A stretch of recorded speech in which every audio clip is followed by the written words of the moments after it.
Hello, my name is Hannah Farmer, and this is my final presentation. During our first week, we focused on common mistakes that we made in the medical field. Since we are humans, we are nowhere near perfect, and there are going to be mistakes made in the medical field as well as in life. The key to minimizing these mistakes is to do the little things right. We see a perfect example of this in the parable of the talents. Matthew 25:15 through 18 states, "To one he gave 5 talents, to another 2, to another 1, to each according to his abilities. Then he went away. He who had received the 5 talents went at once and traded with them, and he made 5 talents more. So also he who had the 2 talents made 2 talents more. But he who had received the 1 talent went and dug in the ground and hid his master's money." When the master came back from his travel, he wanted to see how wise the servants were with their talents. He finds out that the only servant that was not wise with the talents was the servant who had 1 talent. The story picks back up in Matthew 25:28 through 29. "So take the talent from him and give it to him who has the 10 talents. For to everyone who has will more be given, and he will have an abundance. But from the one who has not, even what he will have will be taken away." When applying this to medical terminology, we need to focus on the little things that we do in our job.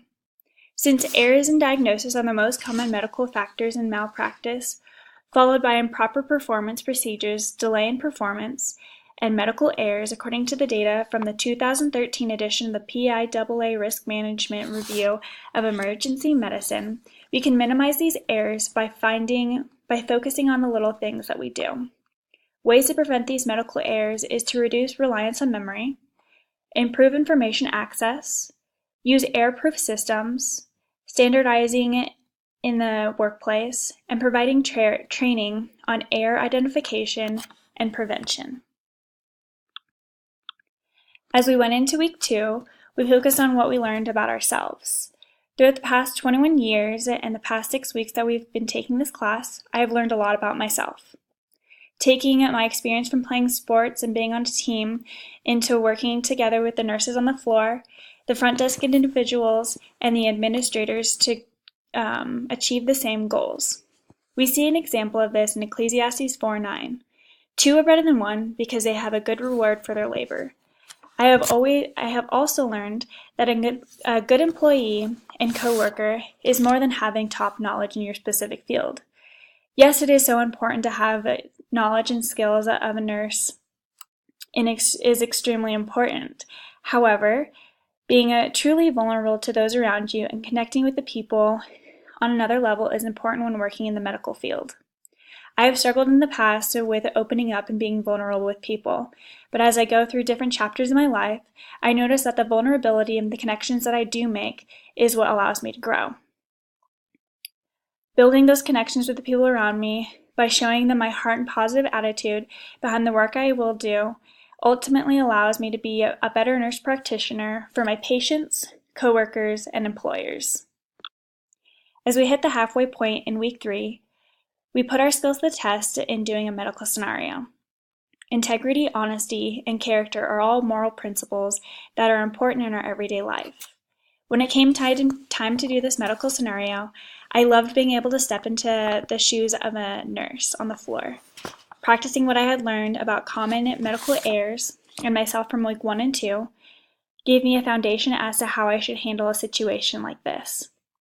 When we are the cause of an accident, whether someone knows it or not, we should have enough honesty with ourselves and others to admit that we messed up. Allowing trust to be built up through incentives and accountability partners can help achieve a better work environment, as well as increase rate of high morale in the workplace.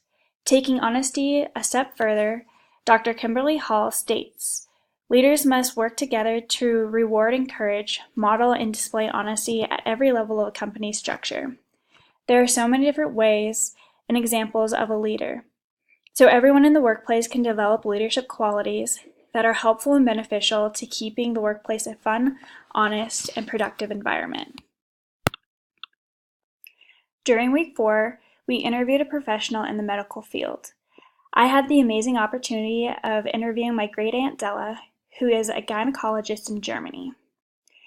She gave me a confirmation as to why I am going into the medical field and what to expect. She gave me the idea of identifying and explaining to patients what they are diagnosed with first in medical terminology, and then showing them with diagrams and other visual aids what exactly is going on. This is so important in today's day and age because people are so apt to look at the internet and gain a skewed view of what the diagnosis really means. Being able to fully explain medical terminology to our patients is so important in our profession.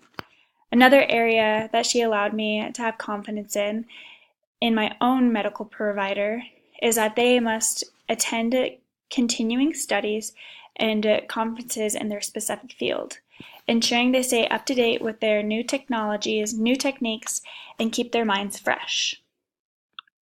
So what is next? This class was a great starting point for my future, but where do I go from here?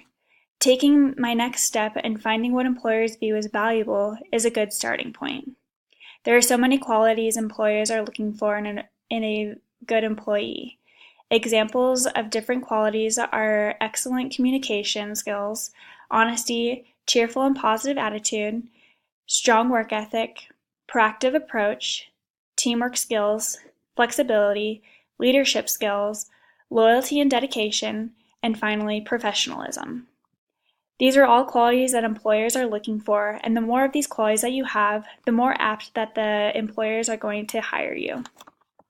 So for me to become a valuable individual in my future, I must first and foremost gain the knowledge and needs to succeed in the medical field. Taking this class has been a great first step in that area. Not only is gaining head knowledge a good asset, but hands-on experiences as far as gaining clinical experience is important when striving to work in the medical field. Working side by side medical professionals allows me to fully experience what working in that environment would look like. Going along with gaining knowledge is being teachable.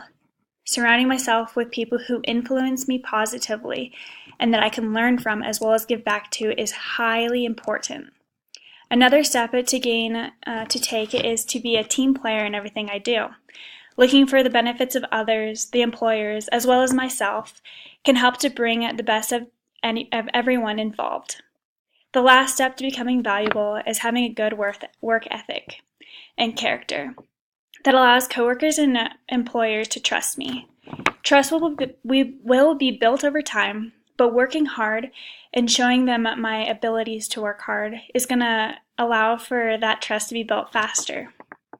Taking this class has opened my eyes and allowed me to see a preview of what my next step should be in becoming a nurse practitioner. And I could not be more excited for what lies ahead. Thank you so much.